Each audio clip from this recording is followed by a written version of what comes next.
Hi, I'm Nicholas Walls, and this is History in 5. And today we'll be discussing the evolution of weaponry and its effect in the Great War.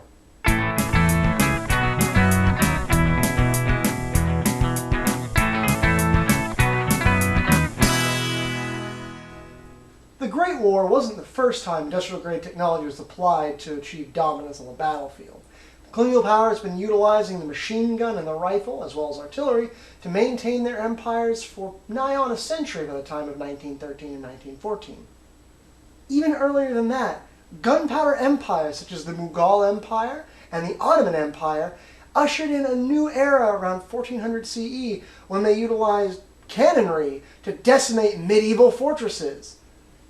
The gun, as it were, was not a new concept. But how these weapons were viewed and the tactics utilized what would entail horrible bloodshed in the early years and in closing years of the Great War. The great colonial powers, including America, had sailed about the world and carved out empires against usually technologically inferior foes. This creates a different perception of exactly what a machine gun is. To them, it was an offensive weapon. Set up machine gun, open fire. Pick up machine gun, move forward. Set up machine gun, open fire. Repeat, repeat, repeat. But pit two equal forces against one another and their roles shift dramatically. The machine guns of the Great War were combined with trenches, made killing fields that were a nightmare for infantry to cross. Tanks had not yet been developed at this point. There was no way for the infantry to cross without wretched and terrible casualties, men being cut down by the score. But there had been modern armies facing one another prior to this point, not just in the American Civil War, but in Europe itself at a later date, even closer to the onset of the Great War. The Franco-Prussian War witnessed the modern industrial armies of France and Germany, newly unifying, clash, and the battle was brief and relatively bloodless, because both sides had short political gains they hoped to achieve with their militaries. They fought, they scuffled, there was some bloodshed, and then both sides came to the table to decide what they would do next.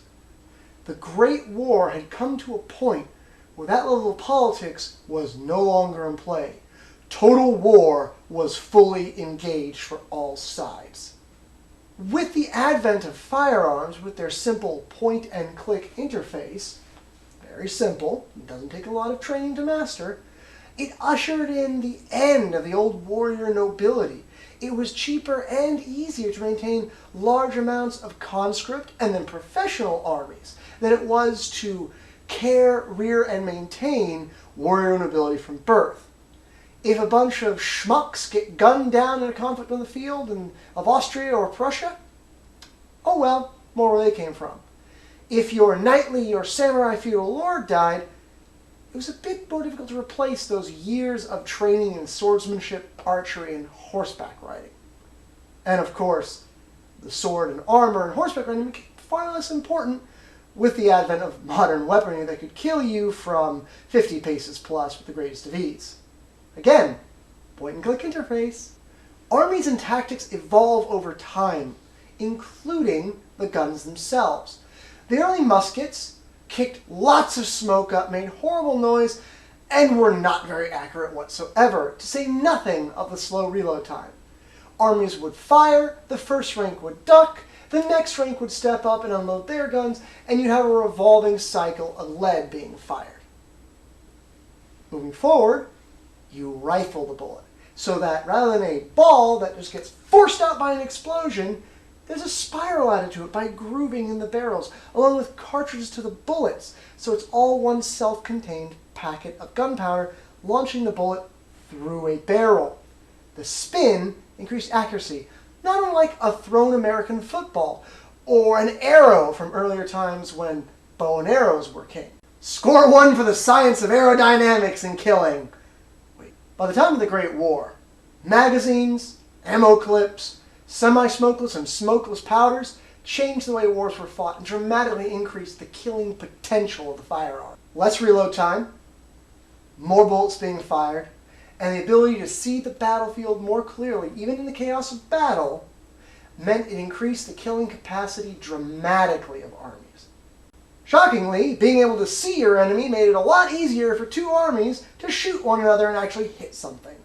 Similar improvements occurred in artillery, which went from a large boom and noisemaker to hit encampments and large regiments of men, to a finely honed science requiring mathematics, geometry, and calculations to hurl death at enemies unseen miles away, regardless of weather or hills.